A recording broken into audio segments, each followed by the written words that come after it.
You're welcome to the Naija Filmmaker, a podcast about Nigerian filmmakers, their films, and how we can build a diverse and functional industry. I'm your host, Selegot. On this episode, my guest is Michael Omonua, a director and writer.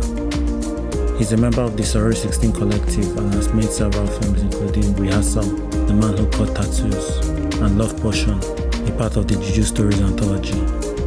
We talk about his early short films, his latest project Galatians, and the Surreal 16 Film Festival. If you're a new listener, you're welcome and I hope you enjoy.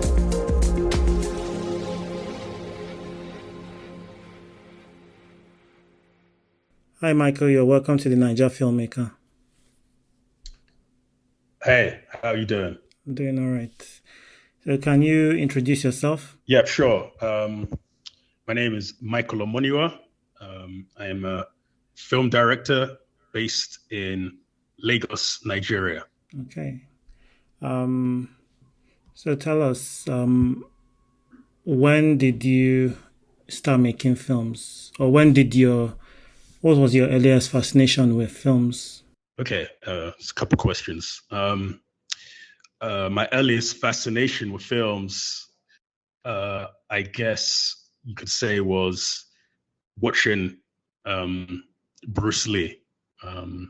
I remember distinctly being very young, watching Game of Death, The Big Boss, and wanting to be a martial artist. It wasn't necessarily wanting to be like a filmmaker. It was like, doing press ups while watching. I was a big Bruce Lee fan. And then just watching a lot of rented videos from Blockbuster, I think, or whatever rental house they got them from. My brothers would my older ones would rent movies, Chucky, that type of stuff. And my sort of earliest experiences with filmmaking was, I guess, in secondary school, maybe 14 years old, I'd say. We sort of picked up a camera, would shoot stuff around the school. I think we made one short film. We'd all act and act in them, and would do the camera work in them. And I think one of my friends, he had a computer. He got like a bootleg version of Premiere. We had no idea how to use it. But yeah, I guess that's when the journey started. Okay. So was it you that was like shooting the stuff before you like edited with your friend's computer? Yes and no. I think there was one film that we made where it was another friend who directed and shot it. I remember acting in it with another friend. It was like a shoot 'em up type film, like an action, like a sort of 90s Hong Kong type shoot thing. So that one I acted in, and I think there was another one we shot. I can't remember what the hell it was about. But I think I did a lot more camera work in that one, and that one was never actually edited. The action film is actually probably floating around somewhere, in someone's VHS, but I haven't seen that. I don't know where that is, but it's around. Yeah. What was your first film? What was your first film about? The first film I directed was probably, that's a hard one. I've directed a lot of stuff. I made a film around London. When I went to study film production. I think that's probably when I started making films properly. Yeah. Or at least I attempted to make them properly with like crews and stuff. I think that's where it was. But I know like I shot stuff around with like my friends around London as well. Like we'd get a camera and we'd just shoot stuff. But outside of university in my studies, as soon as I graduated, I was like shooting stuff almost immediately. I think within like 6 months, I made my first short film. Yeah. So that was a short film called The Contest. I think that was the first one I made outside of like university and stuff. Just some uni friends came together. We, put a call out for actors. Didn't have any money and just, we shot something. Okay. What was your learning curve on that first film? I mean, you studied a bit of like film production or video production at uni. But how was that experience of actually making the film? What did you realize quite early? Learned a lot of lessons. I remember it was supremely cold, and it was like an outdoor shoot, and we like stood outside for a really, really long time. But what did I learn? I think I learned mostly during the edit, once I got it onto my computer and started trying to put things together, just like you learn about what's missing, what you may have too much of. I think I shot a lot of stuff in close up, and without even necessarily knowing. It wasn't until I got to the edit and I was like, oh, I want to punch out a bit. And I was like, okay, I don't actually have that material. So yeah, maybe just a little bit more about coverage and knowing and trying and just kind of understanding what you need to get on set. Okay. And I think I read somewhere that you have directed about 11 short films. I think I may have shot more than 11 short films, to be honest with you. I've short stuff that's actually, I don't think there are actual copies of the stuff. They've like just gone missing. Disappeared, or I've lost the hard drive with the copy of that film. When I shot a film in London after the train bombings, the terrorist bombings, I shot a short film, La Jetée style, like just these. It was going to be like these black and white still frames.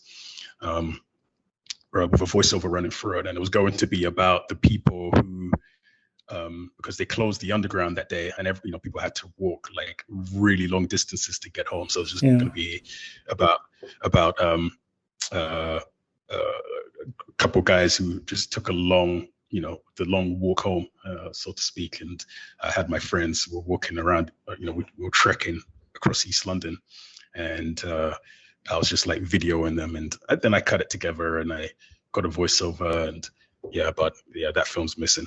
But I've done a bunch of stuff. I think I've made more than 11 if I was to count it. Yeah.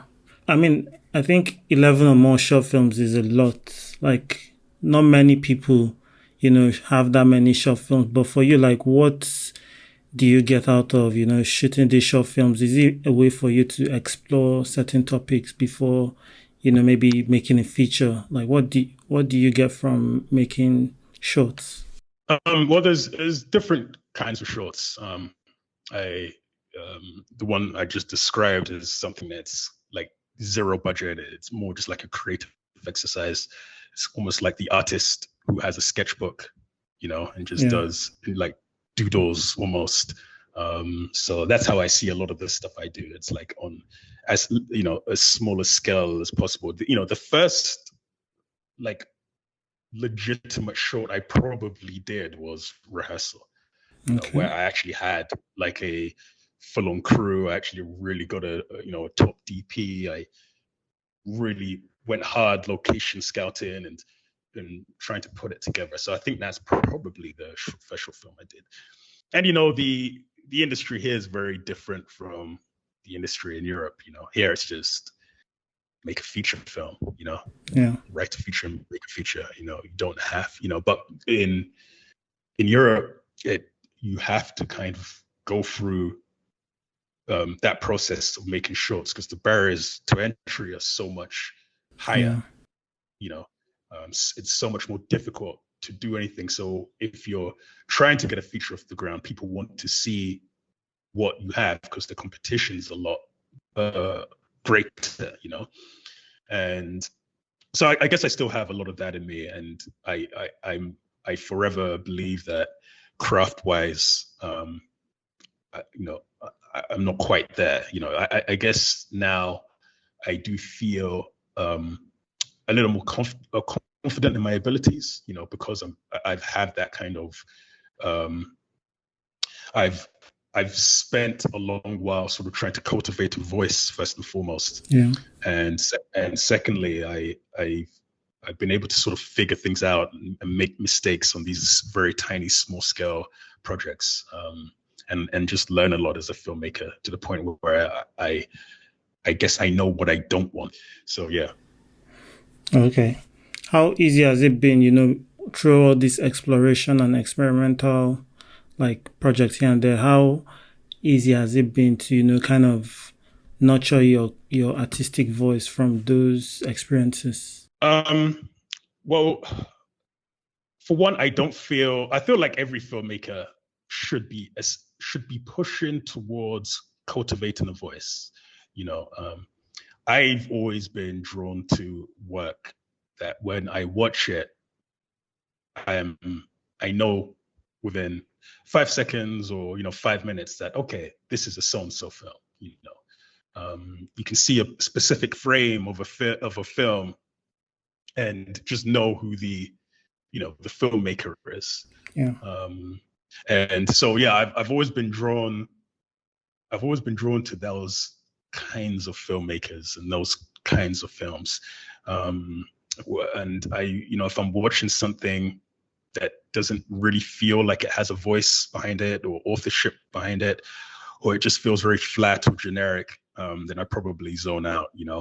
It's not really the type of stuff that I like to watch. So with that in mind, I really did set out intentionally to cultivate a clear voice, and oftentimes I feel like it's not something you're fully in control of. It's something that's sort of just you fall on, and it's like, okay, so these are the sorts of stories I tell.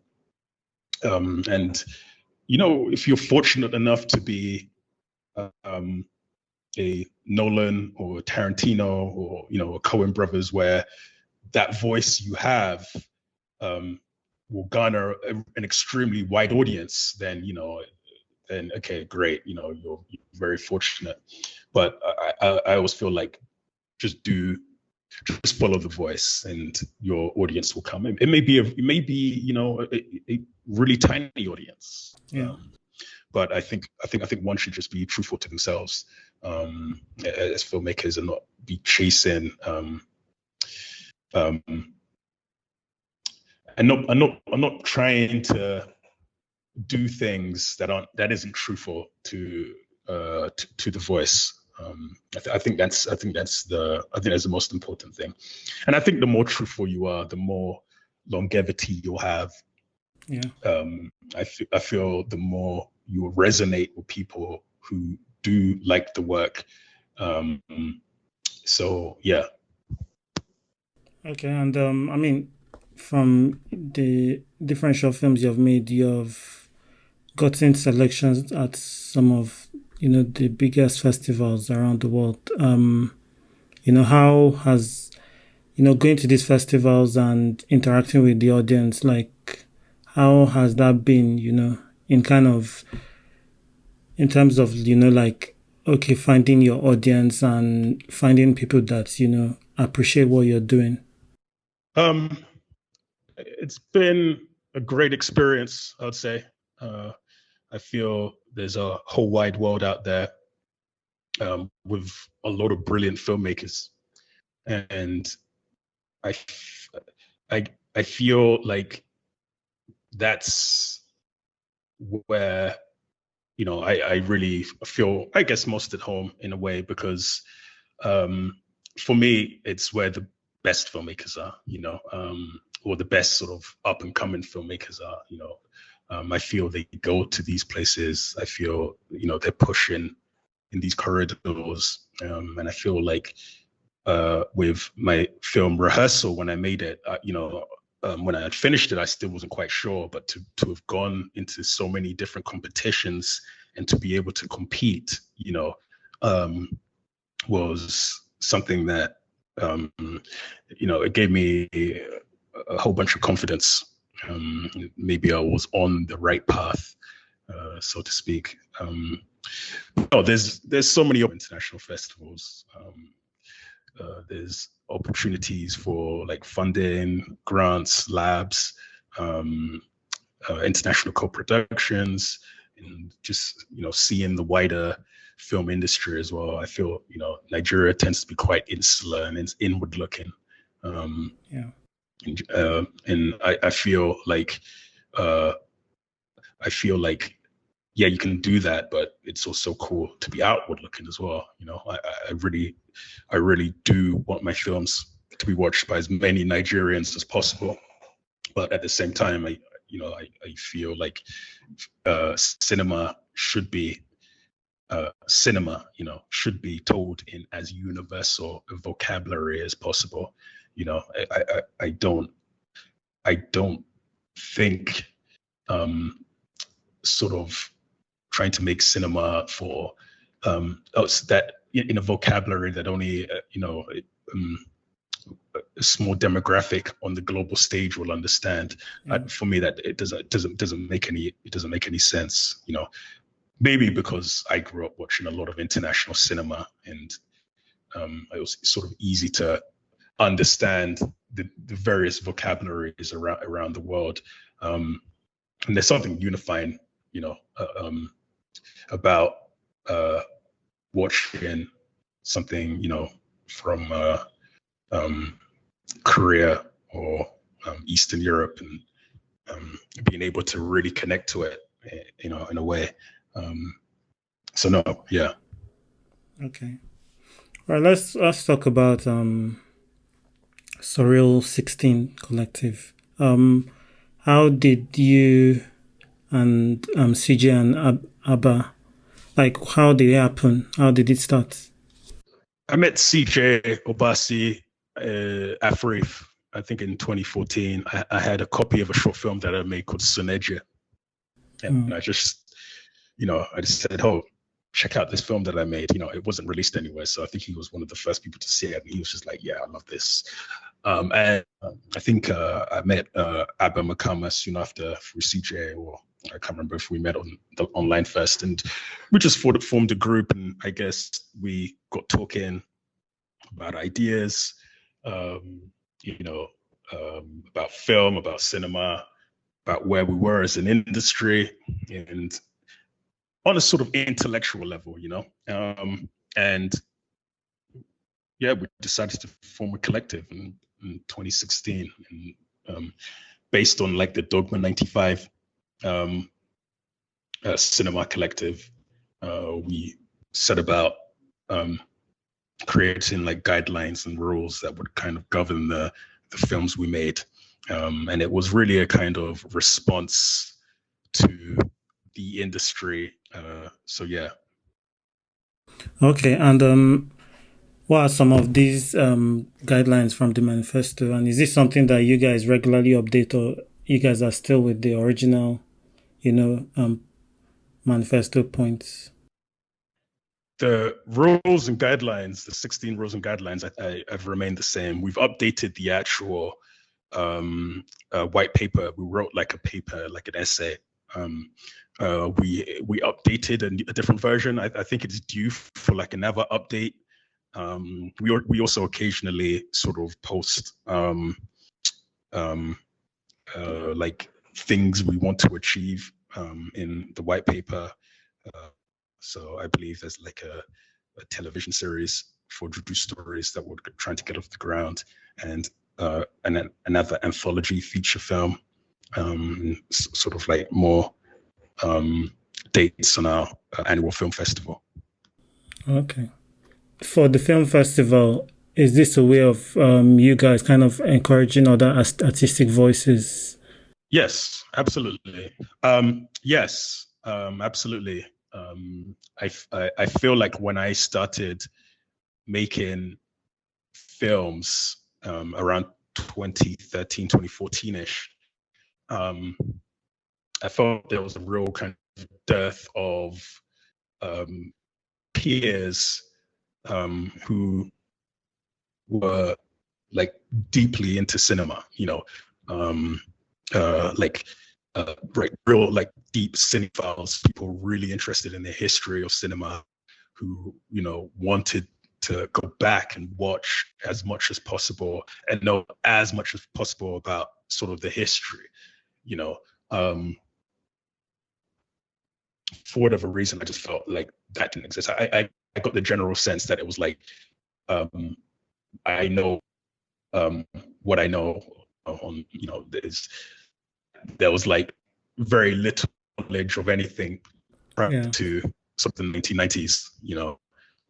Maybe they've seen Star Wars in the 70s, you know, and so yeah, I felt like I had to find people who sort of shared that same idea of really studying cinema, you know. And I feel like when I talk to, you know, less so the millennials, I feel like the new generation, they're really, you know, the ones I've spoken to anyways, more so than my peers.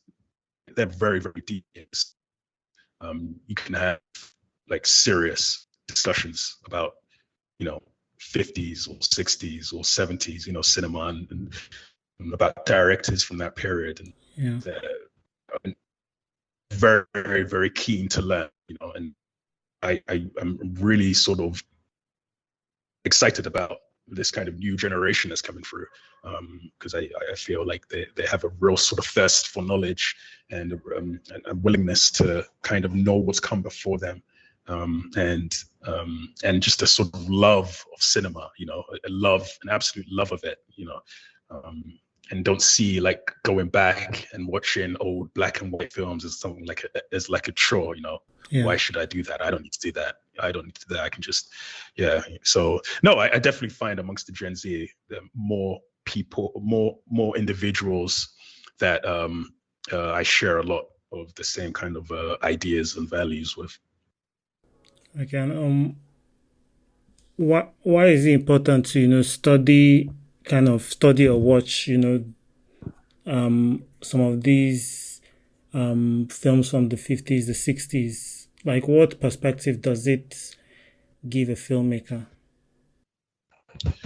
I think it just makes you better, you know. I feel like, you know, I think it makes you better. And like, if you're a cinematographer, right, and you're new and you pick up an old Bolex, you're going to learn the theory of how a camera works better than you can on a digital camera, because digital cameras are based on film cameras. You know, you're going to see how the film moves through the camera at 24 frames per second. If you now crank it and slow it down and it's moving at 10 frames per second, you know, what difference is that going to make to the image once you put it on the screen? And if you crank it up to 60 frames a second and it's moving 60 frames a second through that thing, through the viewer, it's going to have a different effect, right? So, but if you see the way it works mechanically, you know, theory-wise, it's really easy to understand. So when you now jump into, you know, your Arri or your Canon camera, and you're playing, you know, with all these settings, it's easy to sort of understand and make sense of why cameras work, you know, the way they do.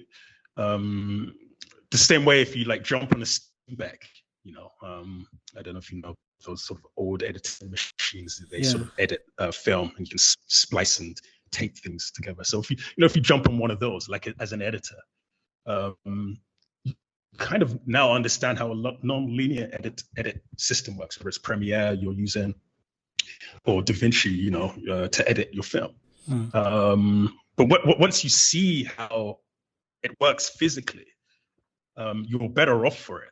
Once you jump in digitally, I think you're just much better off for it. And but that's just like one tiny example. And also, it's just to see, you know, what's come before. you learn a lot, by staging and about about camera work and about what's possible. When I first watch Godard's work, Band of Outsiders. Yeah.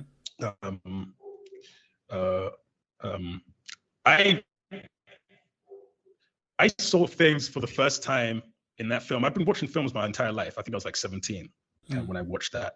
I think there was a point in the film where they cut off the soundtrack and they said, let's take a minute's silence, and everything goes silent, and I'd never seen anything like that in a film before. I didn't even know it was allowed. I was like, is that allowed? Are you allowed to do this stuff? So no, it's I just feel, one doesn't have to go back and watch a lot of stuff, a lot of like old black and white films. I just feel there should be a passion for something, because why are you doing it? I had a good friend who only watched Hollywood films, back to about the 80s and nothing really before then. But he was like an expert in it. You have people who only watch horror films and they're like experts in the genre and stuff. But if you're going to be a filmmaker, I just expect you to be extremely knowledgeable about cinema. I guess that's just my own kind of expectation, and there's no one way to do it. At the end of the day, yeah. All right. So at this point, can you mention 3 random facts about yourself that not many people know? Okay, I'm an avid gamer. I like gaming, playing video games. I'm a big fan of all things sort of techie, and especially like Web3 sort of things, I guess. And lastly, I'm a big fan of like science fiction, like whether it's a movie or novels or games or whatever. Big science fiction fan, especially the subgenre cyberpunk science fiction. So yeah, I'm very big on that as well. Okay. Should we expect a science fiction film from you? Yeah, absolutely. Definitely. I've been thinking about how to sort of do a Nigerian science fiction film for a really, really, really long time. And sort of trying to work out how that would look like and how it would feel like. And yeah, I've kind of done science fiction things, not quite there, with like loop count, but but no, like a real sci-fi thing, yeah, definitely. Okay. With Rehearsal, there was no score to it, and then with your own part of the Juju Stories Love Potion, there was like a kind of really beautiful score. For you, like how do you decide when your film needs a score or not? When I finished Rehearsal, I sent it to a couple people. And I said, what do you think about sort of music? And they both said, I don't think it needs music. And I was like, cool, because I agree, And with Juju Stories, we had a composer. I feel like it was definitely something that needed music for it. Each project is different, I guess I could put it that way. Okay. Your short film Rehearsal, it won the grand prize at an Oscar qualifying festival. How was that? Were you expecting it? To be honest, with some other festivals, I'd look at the lineup and I'd look at the other films and I'd be like, okay, do I have a chance? And I'd be hoping. When I got to Switzerland for this festival, it didn't actually ever cross my mind. There were so many films there. I had some brilliant filmmakers, even in my strand, my program strand of like 5-6 films. Some of the films were, truly incredible. I think one premiered at San Sebastian, one premiered at Cannes, one premiered at Locarno, So, and then there was mine, and that was just in my strand. And I think there was like 50 odd films in competition. Yeah. I think, I'm not sure. So yeah, I wasn't expecting that. No, not in the slightest. So yeah, it wasn't a pleasant surprise. It truly hadn't even crossed my mind. I'm not even joking. So yeah. Yeah. And the fact that it won that award meant that it made the short film category for the Oscars. Of course, there's like a pre-selection. Do you know how many votes it got? I mean, I know it didn't make the final shortlist, but do you know whether it got any votes during that pre-selection? I don't think there's any way to find that out, to be honest with you. You just submit and that's it. Like, and then they give you, and then they release the shortlist, I believe. I don't think there was any way to find that out. Again, I wasn't expecting to make it. I know what it takes to sort of run an Oscar campaign, and I didn't run any kind of campaign, and I didn't have the budget for that, and it wasn't part of my strategy with the film. I didn't go in thinking about I was going to win an Oscar qualifier and run an Oscar campaign. So yeah, to run an Oscar campaign is orders of magnitude higher than my budget, even for a short film. Yeah.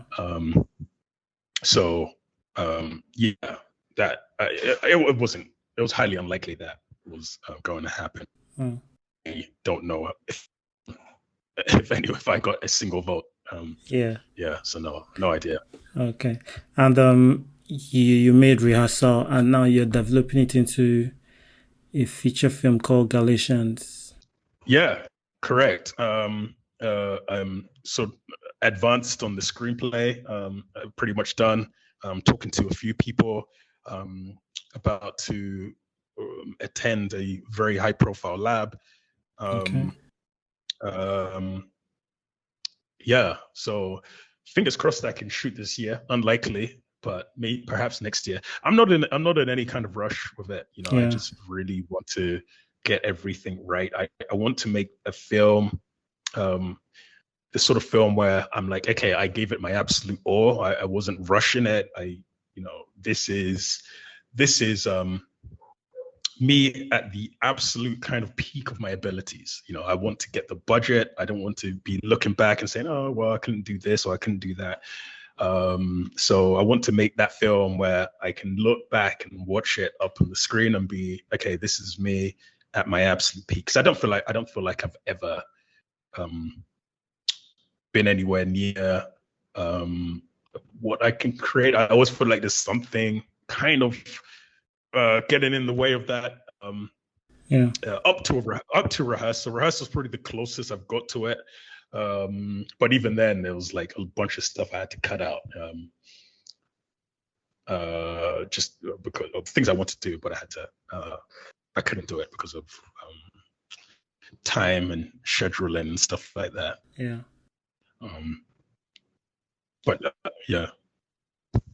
I mean, that films are not created in isolation. There are different things that are trying to get your attention as a filmmaker trying to make films. One of it is, I mean, for you make, kind of art house films, and then you have to also have to balance that with, kind of, would I say maybe making money to pay your bills and all that. Like for you, how do you balance that and kind of get ahead? And also you're trying to find funding for your films. How do you balance all that? I've never really worked in the film industry. I started off at a relatively young age. I think I started working on film sets at about 17 years, and I worked on a lot of short films. It's like a runner, and I worked on feature films. Worked at BBC films. Films from made by BBC. I made relatively big budgeted stuff. I've worked on ITV films, and I knew very early on that the film industry is not something. Is not. Film sets are not places that I really want to be. I'm not fond of them. I don't like the crazy long hours. I don't like film sets. I want to be a writer. I want to be a director. I don't need to necessarily be here. After a while, you realize I don't really need to be on these film sets. Yeah. Great for making contacts and stuff. I mean, you can rise through the ranks. I think if your crew or you want to be a DOP or whatnot, I think it's probably necessary, to get that experience. But yeah, it's definitely something I've realized that I didn't want to do. So I've always just done other stuff outside of film, and then kind of just like, okay, I've got a bit of cash. Let me make something. There's lots of other stuff that I want to do. Like I don't want to only make films. There's lots of other things that I'm really into and want to create. And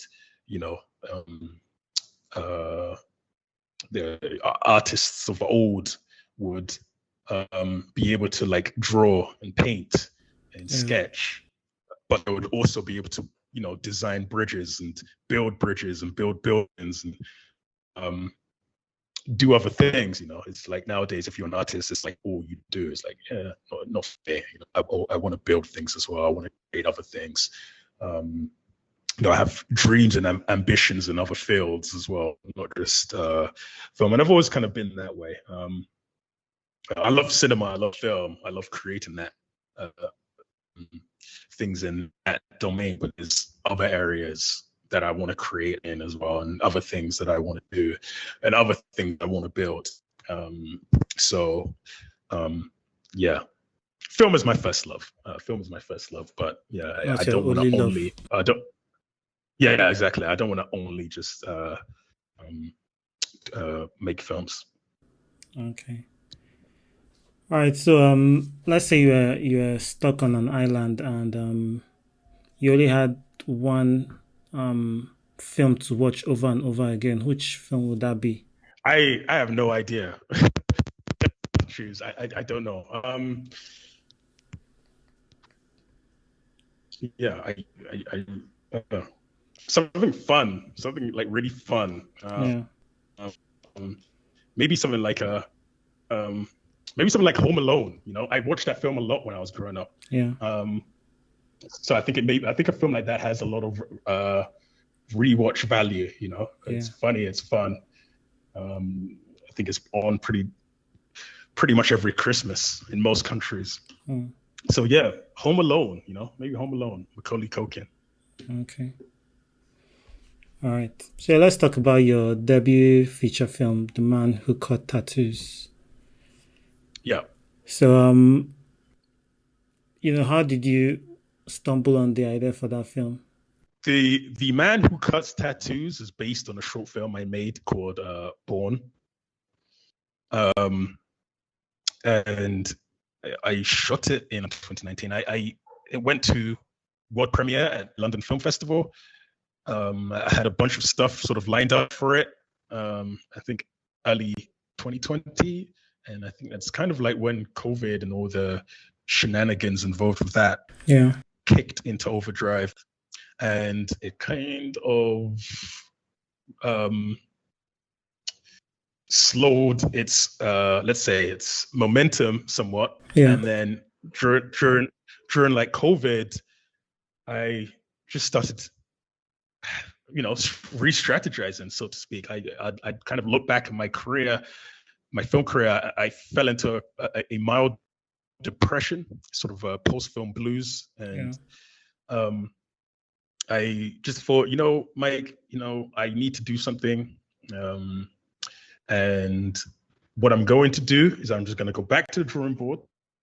I'm not going to stay at the drawing board for very long. I'm going to make one short film, and I'm going to get as much resources as I possibly can onto the short film. I'm going to make it. I'm going to submit it to film festivals. for the first time, I'm really going to do a proper festival run.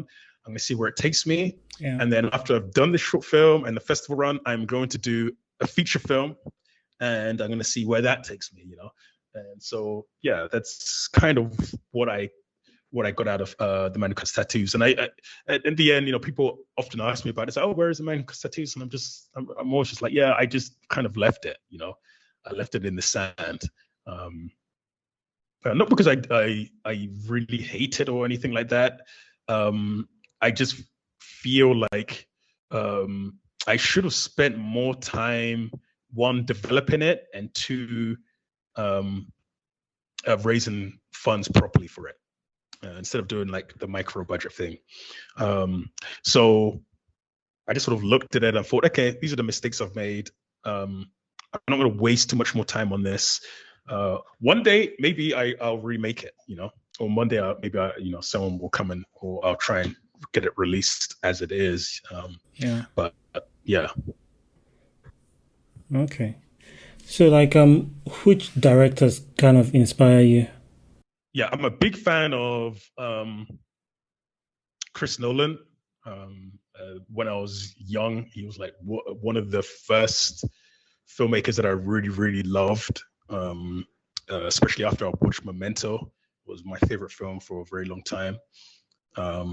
So yeah, I was a huge fan of his when I was sort of like starting out my journey. Also a very fan of like Godard as well when I was kind of starting out. The usual suspects. Also Wong Kar-wai, I was a big fan of his. Truffaut, Bergman, Robert Bresson, Ozu, Tarkovsky. Just a big fan of just like the once you're getting into cinema, just the people who are sort of traditionally pushed and well distributed. Big fan of Sisako as well on this continent. Yeah. He's probably my favorite African filmmaker, I would say. There's a Japanese filmmaker who made films in the Japanese New Wave. He's lesser well known, but Yasuzo Masumura. I'm a huge fan of his. He's like a Japanese sort of Billy Wilder, or Billy Wilder is the version of. But I'm a big. They both kind of like genre hop. You know, they do like one genre and then they jump into another genre, and they're really good at that. I think anyone who can sort of jump onto different genres and is it's definitely people that I hold in high regard, directors that I hold in high regard. Who else? Shyama, I like Shyama's work. There's a lot of filmmakers I like. I've got, like literally uncountable amount of like filmmakers I love. I love Hal Hartley's work as well. He's like a 90s sort of American filmmaker. That sort of indie movement in 90s America is a period that I really like. You know, Spike Lee, Tarantino, Linklater, Hal Hartley, and all those guys. Big fans of that period. And 70s Hollywood as well. I'm a big fan of that period. Yeah. Just a lot of filmmakers. I don't particularly have any kind of one filmmaker that I can cite as being my favorite. I go through phases. Yeah. Okay. Yeah. So you've worked in the, let's say, British film industry, and you've also, I guess, observed and made some films in Nigeria. For you, what would you say the Nigerian film industry can improve upon? I think there are lots of things that can be improved upon. I think like getting standards, like technical standards in place for one thing. I don't know if you've been to the cinema, they put on a Nigerian trailer and it's like almost blowing a hole in your eardrum because it's so loud. Yeah. If there were just technical standards, like this is the decibel level that you can't go beyond for dialogue, and this is decibel level we can't go beyond for music, and this is what can't go beneath, then you would have just generally better standards, and especially like cinematography, terms of like lighting, and sort of output and grading. If there were just general standards for that as well. So your blacks can't go beneath 0, and your highlights can't go above 100.